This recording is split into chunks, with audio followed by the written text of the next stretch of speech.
이번 주 한 주간은 오랜만에 신방을 했습니다. 이 3년 만인 것 같습니다. 신방을 때마다 또 기쁨으로 맞아주시고 또 사랑도 듬뿍 주시고 또 맛있는 점심도 주심에 늘 감사를 드립니다.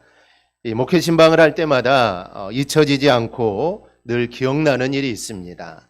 전에도 한번 말씀드렸는데요. 주일학교 한 학생이 이 목사님이 신방 온다고 집으로 올라가는 이 계단을 청소했다라는 말을 들었습니다. 그런데 올해도 계단을 청소하고 창틀까지 청소하고 또 올해는 대추차 끓이는데 이 엄마를 도와주었다라고 합니다. 그 마음이 얼마나 기특한지 모릅니다. 그리고 신방을 할 때마다 이 생각이 나는 게 있는데 제가 위대했다 했으면 좋겠다라는 생각이 듭니다. 제가 대단한 사람이 되고 싶다가 아니라 위가 컸으면 하는 이런 생각이 듭니다. 그래야 우리 성도님들이 주시는 또 그 사랑을 또 마음껏 제가 또 먹을 수 있기 때문입니다. 저는 초등학교에 다니기 전까지 외할머니와 시골에서 함께 살았습니다. 이 할머니들이 자주 하는 말이 있죠. 우리 강아지 이런 말을 자주 합니다. 그래서 이 밥을 잘 먹으면 우리 강아지 하면서 이 얼마나 이 좋아하시는지 모릅니다. 이 우리 어르신 성도님도 그렇습니다. 신방은 목사가 이 잘 먹으면 좋아하시죠. 그래서 저도 맛있게 잘 먹습니다. 그런데 한 집 두 집 먹다 보면 이 배가 부르게 되죠. 그래서 위가 거대했으면 좋겠다라는 이런 생각이 듭니다. 한 주간 신방을 하면서 계속 고민하고 생각했던 단어가 있습니다. 그것은 바로 신뢰하다라는 이 단어입니다. 나는 하나님을 신뢰하는가? 나는 사람을 신뢰하는가? 나는 성도들을 신뢰하는가?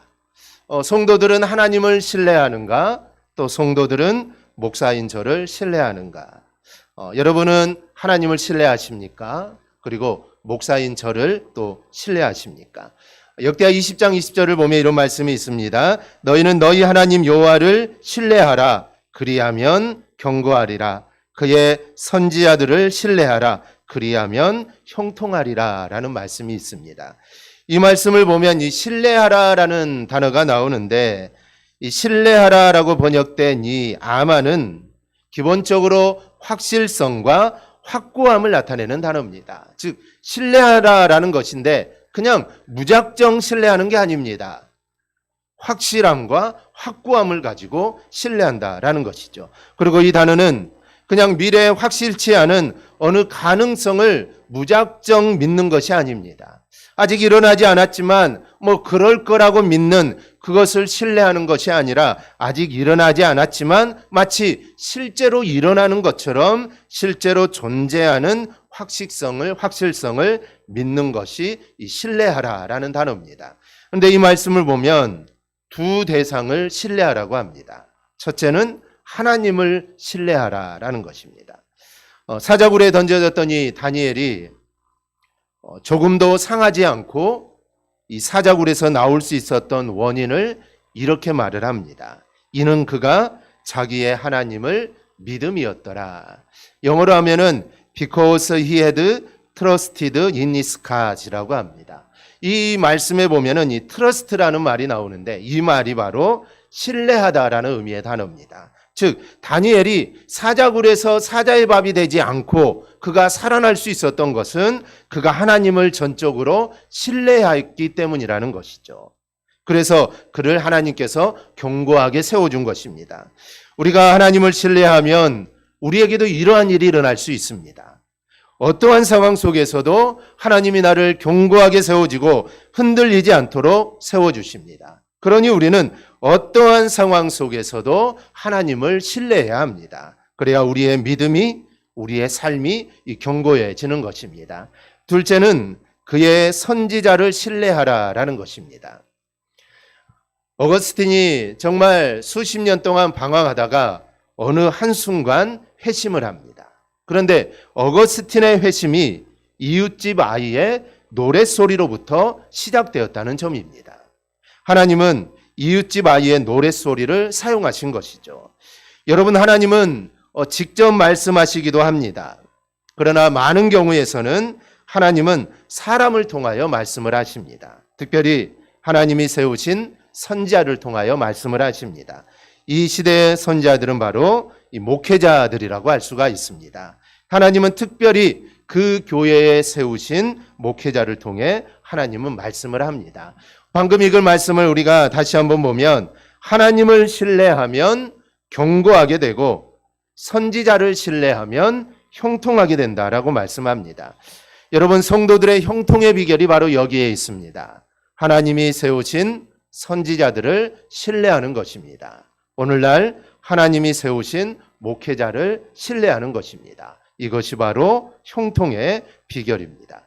그러나 우리가 오해하지 말아야 할 것은 지금 하나님과 선지자를 백성들이 함께 경외할 존재로 말하는 것이 아니라는 것입니다. 어떻게 하나님과 선지자가 같을 수 있겠습니까? 하나님이 선지자를 신뢰하라고 말하는 것은 선지자가 하나님의 말씀을 선포하기 때문입니다. 인간인 목회자, 인간인 선지자를 신뢰하라는 것이 아닙니다. 그 선지자를 통하여 하나님의 말씀이 선포되고 있기 때문에 그 선지자를 신뢰하라는 것이죠. 즉 하나님과 선지자가 선포한 하나님 말씀을 동등한 위치에 두고 있는 것입니다. 하나님과 선지자를 동등한 위치가 아니라 하나님과 선지자가 선포하는 하나님의 말씀을 동등한 위치에 놓고 있는 것입니다. 따라서 하나님을 신뢰하라, 선지자를 신뢰하라는 것은 하나님을 신뢰하라는 것을 촉구하기 위한 이거는 강조적인 말씀입니다. 즉 하나님을 신뢰하라, 하나님의 말씀을 신뢰하라라는 것입니다. 그런데 여기에 중요한 게 있습니다. 선지자가 하나님 말씀을 전하는 통로라는 점입니다. 그래서 백성들은 선지자의 말을 하나님의 말씀으로 받아야 한다라는 것입니다. 그러므로 교회 공동체 안에서 우리를 위해 세우신 영적인 사역자들은 온전히 신뢰할 수 있는 그런 신앙을 우리가 가질 수 있기를 바랍니다. 형통과 평강의 비결은 눈에 보이지 않는 하나님을, 그리고 눈에 보이는 존재, 그래서 너무나 뻔하기에 신뢰할 법받지 않는 선지자, 목회자를 신뢰한 것이 비밀이요 또 비결입니다. 한 줄로 정리하면 이렇습니다. 하나님에 대한 신뢰를 회복하라. 그리고 목회자에 대한 신뢰를 형성하라라는 것입니다. 이게 바로 우리의 삶이 견고해지고 또 형통에 복이 임하게 되는 비결입니다. 설교 시간에 목사님이 여러분 진정 예수님이 당신의 주인이십니까? 과연 그분께서 당신의 삶을 지배하기를 원하십니까? 그분께 당신의 주권을 양도해 드리겠습니까? 라고 이렇게 묻자 한 집사가 반사적으로 아멘 했습니다. 당연하지. 예수님은 나의 주인이지. 나는 그분의 종이지. 이렇게 속으로 생각을 합니다. 그는 예배를 마치고 집으로 왔습니다. 월요일 아침 회사 출근길 전철에서 모처럼 자리가 나서 앉았는데 한 거지가 지나가고 있습니다. 그는 습관대로 모른 척하고 있는데 주님께서 말씀하십니다. 내가 정말 너의 주인이냐? 그러자 깜짝 놀랐지만 아무런 일 없다는 듯이 대답을 합니다. 그럼요 주님, 물론이죠. 그럼 너 지갑에서 10,000원을 꺼내서 저 거지에게 주어라. 그는 조금 머뭇거렸지만 주님이 시키시니 시키는 대로 10,000원을 꺼내 그 거지에게 주었습니다. 조금 후에 주님께 또 말씀하십니다. 야, 눈을 감지 말고 눈을 떠라. 네 옆에 할머니가 계시는데 왜 모른 척하고 있느냐? 어서 자리에서 일어나라. 이 집사는 조금 짜증이 나서 예수님께 따집니다. 주님, 저도 피곤합니다. 아직도 내리려면 멀었고요. 그리고 직장에 가면 또 오늘 하루 종일 시달려야 하는데 주님은 제가 꼭 그렇게 고생을 해야 속이 시원하시겠습니까? 안다 아들아. 하지만 너는 어제 예배 시간에 나에게 그렇게 말하지 않았느냐? 주님, 그거는 제가 얼떨결에 한 말이지 그게 이런 뜻인지 저는 몰랐습니다. 그러자 주님이 어쨌든 약속이니 지켜라 라고 말을 합니다. 그래서 투덜거리며 자리에서 일어났죠. 아이고 내가 어제 그놈의 약속을 왜 했는지 이 후회가 막심했습니다. 점심시간이 되어서 동료들과 같이 밥을 먹으면서 회사에 대한 불평, 또 상사에 대한 험담이 나오기 시작합니다. 그래서 이 집사도 야 나도 여기에 끼어서 나도 좀 해야겠다라는 순간 주님이 또 말씀하십니다. 아들아 누가 주인이냐? 그의 말문은 또다시 막혀버리고 말았습니다. 저녁 때 몹시 허기져서 집으로 돌아와 보니 집에는 불이 꺼져 있고 아내도 없고 이 밥도 없습니다. 그는 화가 났습니다. 보나마나 이 여자가 옆집에 가서 지금도 수다를 떨고 있겠지. 이 집사의 부인은 대화에 빠지면 모든 걸 다 잊어버리는 성격입니다. 그래서 저녁이 되어도 이 오지 않고 있는 것이죠. 마음이 상한 그가 그에게 주님께서 말씀합니다. 아들아, 너의 주인이 누구지? 그는 화를 참고 대답을 합니다. 네, 물론 주님이시지요. 하지만 이런 상황에서는 어떻게 해야 합니까? 저는 배도 고프고 저는 많이 지쳐 있습니다. 주님이 다시 말을 합니다. 우선 화를 가라앉혀라. 그리고 옷을 갈아입고 밥을 해라. 그리고 저녁 때까지 아내가 오지 않으면 밥을 먹고 설거지를 해라. 아내를 사랑하는 것이 어떤 것인지 네가 보여주도록 해라. 만약 여러분이 이런 상황이라면 어떻게 하시겠습니까? 정말 이런 상황 속에서도 내 삶의 주인이 주님이다라고 이렇게 인정할 수 있겠습니까? 어느 날 우리 주님이 제자들을 데리고 가이사라 빌립보 지방에 가셨습니다. 그곳에 제자들에게 너희는 나를 누구라고 생각하느냐라고 묻습니다. 이때 베드로가 주는 그리스도시요 살아계시는 하나님의 아들입니다라고 대답을 합니다. 주님은 그 전에 이렇게 물었습니다. 야, 사람들이 나를 누구라고 하느냐? 그러자 사람들이 예수님을 세례 요한, 엘리야, 에레미야, 선지자 중에 한 명이라고 합니다라고 합니다. 하지만 베드로는 주는 그리스도시요 살아계신 하나님의 아들이시다라고 대답을 합니다. 지금 사람들은 예수님에 대해 다양한 이야기를 합니다. 그렇다면 예수님은 여러분에게 어떤 분이십니까? 우리는 여기에 분명하게 대답을 할 줄 알아야 합니다. 오늘 우리는 이 물음에 대한 대답을 오늘 본문을 중심으로 함께 좀 살펴보려고 합니다. 첫째, 주님은 그리스도이십니다. 한데 우리나라에 이런 말이 있었습니다. 당신의 소원은 무엇입니까? 라고 물으면 모든 사람들이 이렇게 대답하죠. 뭐라고 했죠? 우리의 소원은 통일입니다. 한때는 이랬습니다. 지금은 그렇지 않죠. 한때는 여러분의 소원은 무엇입니까? 우리의 소원은 통일입니다. 이런 말이 있었습니다. 그런데 예수님 당시에 이스라엘 사람들에게 당신의 소원은 무엇입니까? 똑같이 당신의 소원은 무엇입니까? 라고 물으면 이스라엘 사람들이 똑같이 대답하는 게 있습니다. 바로 메시아가 오시는 겁니다. 이게 이스라엘 사람들의 소원이었습니다. 메시아는 기름 부음 받은 자라는 의미의 아람어입니다.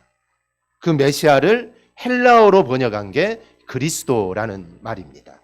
메시아는 이스라엘의 지위가 높은 사람이나 또 지도자를 세울 때 이 기름을 부어서 삼게 되는데 여기에서 생겼는데 이에 해당하는 사람은 즉 아무나 기름을 붓는 게 아닙니다.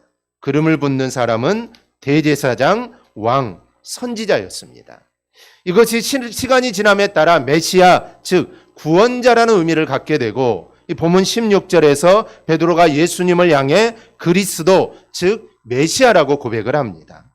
우리는 이 고백이 별로 대단하지 않는다라고 생각을 하지만 당시 베드로의 이 고백은 파격적인 고백이었습니다. 당시 사람들은 놀라운 일을 행하는 예수님을 봤습니다. 죽은 자도 살리고 병자를 고치는 것이 말도 아니고 정말 말씀을 전하는 것도 얼마나 대단한지 모릅니다. 그래서 당시 사람들은 예수님이 엘리야나 에레미야와 같은 그런 위대한 구약의 선지자 같은 사람이라고 생각을 했습니다. 그런데 베드로는 예수님이 메시아라고 합니다. 민족 전체가 기다려온 즉 자신들의 평생의 소원이었던 그 메시아가 바로 예수님이라고 고백을 합니다. 이 말이 얼마나 엄청난 것인지 바리새인들은 이런 이야기를 듣고 막 경계를 일으킵니다. 감히 입에 담지 못할 말이라는 것이죠. 이야기를 들은 바리새인들은 예수님을 죽이려고 하죠. 이 사람이 메시아라고 하는데 이거는 있을 수 없는 일이라는 것이죠. 그래서 그를 죽이려고 합니다. 그리고 결국 그 이유 때문에 예수님을 죽이게 되죠. 예수님을 죽인 것은 예수는 메시아가 아니라는 것입니다. 메시아라면 죽여서는 안 되겠죠. 그런데 그들이 죽였다는 것이죠. 그래서 예수는 메시아가 아니라는 것입니다. 이 유대인들에게는 메시아에 대한 환상이 있습니다. 그것이 무엇인가 하면 메시아가 오시게 되면 그 옛날 화려했던 다윗 시대 그리고 솔로몬 시대로 회복된다는 환상입니다. 그래서 메시아가 오시면 로마를 무찌르고 다윗 시대와 같은 그런 엄청난 영토를 소유하는 그런 거대한 나라가 된다. 이게 그들이 바라고 있는 메시아에 대한 환상입니다. 그런데 예수님, 유대인들이 생각하는 예수님은 그들이 생각하는 메시아하고는 너무나 거리가 멀었다는 겁니다. 왜냐하면 자꾸 죽는다고 합니다. 메시아하면서 자꾸 죽는다고 하니 사람들이 예수를 메시아라고 볼 수 없었던 것이죠. 그래서 이런 이야기를 들은 바리새인들은 흥분하는 겁니다. 물론 옆에서 예수님을 본 베드로 또한 유대인입니다. 베드로도 마찬가지죠. 베드로가 가지고 있는 메시아의 환상도 똑같습니다. 아마 처음에는 그런 이유로 예수님을 따랐을 겁니다. 병자도 고치고 죽은 자도 살리는 것을 보니 이 예수는 메시아가 분명하다. 분명 우리를 해방시켜 줄 거다라고 생각을 했는데 시간이 지남에 따라 보니 유대인의 환상은 잘못된 것이었고 이 예수님이 진짜 자신들을 위한 자신들의 죄를 용서해 주신 메시아라는 것을 깨닫게 됩니다. 이 사람들에게 있어서 제일 큰 문제는 죄입니다. 죄는 사람을 망하게 만들고 죽게 만들고 멸망하게 만듭니다. 그리고 지옥에 가게 만들죠. 그래서 이것 앞에 물질이나 건강은 차후의 문제입니다. 이 건강이 중요하다, 물질이 중요하다고 하지만 아닙니다. 죄의 문제가 가장 중요합니다. 죄의 문제가 해결돼야 건강해야 되고 죄의 문제가 해결된 다음에 물질도 있어야 되는 것입니다. 죄의 문제가 해결되지 않은 채 건강하면 이게 뭐가 되겠습니까? 그래서 가장 중요한 것은 죄의 문제를 해결하는 겁니다. 그런데 베드로가 깨달은 이 예수님은 자신들의 모든 죄와 죽음의 문제를 해결해 구원해 주실 분이라는 사실입니다. 그래서 베드로는 외친 것이죠. 주는 그리스도이십니다. 그걸 깨닫는 순간 그는 가만히 있을 수 없었습니다. 여러분, 예수님은 나의 구원자이십니다.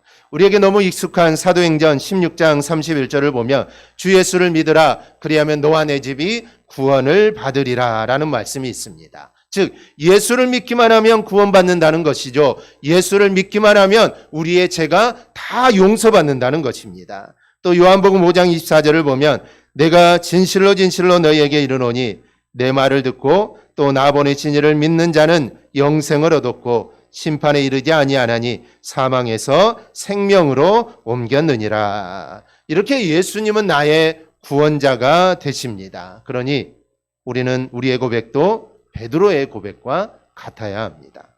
로마서 10장 10절을 보면 사람이 마음으로 믿어 의에 이르고 입으로 시인하여 구원에 이르느니라 라고 합니다. 그러니 고백이 중요한 것입니다. 내가 마음으로 알고 있는 것도 중요하지만 내가 알고 있는 것을 입술로 고백이 있어야 합니다. 그래서 베드로는 주는 그리스도이십니다라고 그의 입술을 통해 고백했던 것입니다. 여러분, 예수님은 나의 구원자가 되십니다. 이 고백이 바로 우리의 고백이 되기를 소망합니다. 둘째로 주님은 살아계신 하나님의 아들이십니다. 본문 16절에서 베드로는 예수님을 향해 예수님이 살아계신 하나님의 아들이다라고 고백을 합니다. 그런데 이게 얼마나 엄청난 고백인지 아십니까? 당시나 지금이나 스스로 자기가 인류를 구원할 구원자라고 떠드는 사람들이 있습니다. 사도행전 5장 36절 7절을 보면 그 전에 드다가 일어나 스스로 선전하며 사람이 약 400명이나 따르더니 그가 죽임을 당하며 따르던 모든 사람들이 흩어져 없어졌고 그 호적할 때에 갈릴리에 유다가 일어나 백성을 깨어 따르게 하다가 그도 망한즉 따르던 모든 사람들이 흩어졌느니라 라는 말이 있습니다. 즉 그 당시에도 스스로 내가 구원자라고 했던 드다나 유다와 같은 사람들이 그 당시에도 있었다는 것입니다. 그런데 지금은 더합니다. 스스로 내가 구원자라고 말하는 사람들이 이 도시마다 하나씩은 있을 정도입니다. 그런데 그때나 지금이나 내가 구원자, 내가 너희를 구원해 줄 사람이다라고 말을 하지만 스스로 내가 하나님의 아들이라고 말하는 사람은 이게 드뭅니다. 유대인에게 하나님이 얼마나 귀하고 존귀한 분인지 이들은 하나님의 이름인 여호와를 잘 부르지 않았습니다. 그래서 일부 학자들의 말에 의하면 흔히 여호와의 히브리식 발음인 이 야훼라는 이 말이 이게 맞는 것인지 틀린 것인지 이게 불분명하다고 합니다. 그 이유는 유대인들은 야훼라고 써놓고 읽지를 않습니다. 그리고 대신에 아도나이라고 있습니다. 즉 나의 주님이라는 뜻이죠. 그래서 구약 성경에 야훼, 하나님을 뜻하는 야훼라는 단어가 나오면 그들은 야훼라고 쓰고 읽지를 않습니다. 아도나이라고 읽죠. 어떻게 그 하나님을 우리가 입으로 읽을 수 있느냐라는 것입니다. 그래서 하나님이라는 말을 읽지를 않습니다. 그러다 보니 진짜 하나님의 이름을 잊어버리게 되죠. 왜냐하면 선조들은 알고 있었는데 계속 읽지 않다 보니 이제는 쓸 줄은 알지만 이게 어떻게 읽어야 되는지를 후대는 모르게 됩니다. 그래서 야훼라고 써놓고 이게 정말 하나님의 이름인지 아는 사람이 이제는 아무도 없습니다. 그냥 우리가 여호와라고 부르지 야훼라고 그냥 부르는 것이지 이게 진짜 하나님의 이름인지 아는 사람이 지금은 없게 되었다는 것이죠. 즉 이들은 그렇게 하나님의 이름조차도 그렇게 귀하게 여겼던 사람들입니다. 그런데 그렇게 귀하게 여기고 존귀하게 여기는 예수님을 하나님의 아들이라고 하니 이거는 놀라 기절할 말입니다. 이건 구원자라고 말하는 것과는 이건 차원이 다른 말이죠. 그런데 베드로는 예수님이 하나님의 아들이라고 합니다. 여러분, 예수님은 온 천지 만물을 만드시고 또 다스리시는 존귀하고 또 존귀한 하나님의 아들이십니다. 이 마태복음 3장 17절을 보니 예수님 많은 사람들 앞에서 세례를 받을 때 하늘에서 이런 음성이 들리죠. 하늘로부터 소리가 있어 말씀하시되 이는 내 사랑하는 아들이요 내 기뻐하는 자라 하니라. 베드로는 이런 일을 직접 체험을 했습니다. 바로 변화산에서 있었던 일인데 마가복음 9장 7절을 보면 마침 구름이 와서 그들을 덮음에 구름 속에서 소리가 나되 이는 내 사랑하는 아들이니 너희는 그의 말을 들으라 하는지라. 베드로는 직접 하나님의 말씀을 들었습니다. 이는 내 사랑하는 아들이라는 것입니다. 즉 하나님의 아들이라는 것이죠. 이런 경험을 했기 때문에 베드로는 그가 보낸 편지에서 이런 말을 합니다. 지극히 큰 영광 중에서 이러한 소리가 그에게 나기를 이는 내 사랑하는 아들이요 내 기뻐하는 자라 하실 때 그가 하나님 아버지께 존귀와 영광을 받으셨느니라. 그가 경험했던 그 하나님의 아들 예수를 그는 서신을 통해 말하고 있는 것입니다. 베드로가 주님과 함께 있으면서 보고 느낀 것은 주님이 분명 하나님의 아들이라는 사실입니다. 그래서 우리도 예수님이 누구냐고 묻는다면 당연히 예수님은 나의 구원자로 오신 하나님의 아들이라고 우리는 고백을 해야 합니다. 요한복음 20장 31절을 보면 오직 이것을 기록함은 너희로 예수께서 하나님의 아들 그리스도이심을 믿게 하려 함이요 또 너희로 믿고 그 이름을 힘입어 생명을 얻게 하려 함이니라. 즉 요한복음을 기록한 목적이 넓게 보면은 성경을 기록한 목적이 예수께서 하나님의 아들 예수 그리스도이심을 믿게 하려는 것이라는 겁니다. 예수님 우리에게 너에게 나는 어떤 존재냐라고 물으실 겁니다. 우리는 이 물음에 주님이 원하시는 대답을 우리는 할 수 있어야 합니다. 셋째로 주님은 나의 주인이십니다. 다시 보면 16절에서 베드로는 예수님을 향해 주라고 합니다. 여기서 나오는 주라는 단어의 원어적 의미는 주인이라는 것입니다. 주라고 번역된 헬라어가 키리오스인데 이 키리오스는 주인, 임금이라는 뜻입니다. 당시 키리오스는 소유할 수 있고 그리고 그 소유한 것을 처분할 수 있는 소유주라는 법률적인 의미를 가진 단어입니다. 그러니까 주라고 부르는 대상은 나를 죽일 수도 있고 나를 살릴 수도 있고 나를 팔 수도 있는 존재라는 것입니다. 한마디로 나의 소유주라는 것이죠. 그러니 당시에 예수님을 주라고 부르는 것은 예수님은 나의 주인이시고 예수님은 나의 소유주가 되신다라는 것입니다. 누가복음 1장을 보면 이 주라는 고백이 어떤 것인지를 보여주는 말씀이 있습니다. 이 갈릴리 나사렛에 살던 처녀 마리아에게 어느 날 천사가 나타나서 네가 잉태하여 아들을 낳는다라는 통보를 합니다. 이 자다가 기절할 일이 아닙니까? 남자를 알지 못하는 동정녀 마리아가 아이를 낳는다고 합니다. 더구나 마리아는 요셉이라는 정혼한 남자가 있습니다. 당시 법으로는 만약 마리아가 요셉이 아닌 다른 남자와 부정을 저지른 일이 발각되면 이 죽임을 당할 수도 있습니다. 목숨이 왔다 갔다 하는 문제입니다. 생사가 왔다 갔다 하는 문제죠. 그런데 마리아가 어떻게 고백합니까? 38절입니다. 마리아가 이르되 주의 여종이오니 말씀대로 내게 이루어지니 다음에 천사가 떠나가니라. 마리아가 주라고 부릅니다. 여러분, 하나님을 주인으로 모신 사람, 예수님을 주인으로 모신 사람은 바로 이렇게 사는 것입니다. 주인 대신 주님이 원하시는데 이 무엇을 망설이겠습니까?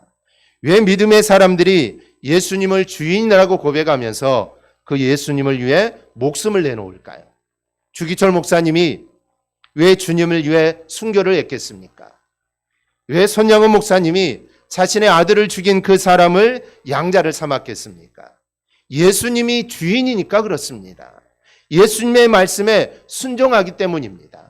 예수님이 나의 주인이요, 예수님이 나의 소유자가 되시고 예수님이 나의 전부가 되시는데 그 예수님이 그렇게 하라는 것입니다. 너는 예수를 위해 너의 몸을 바쳐라.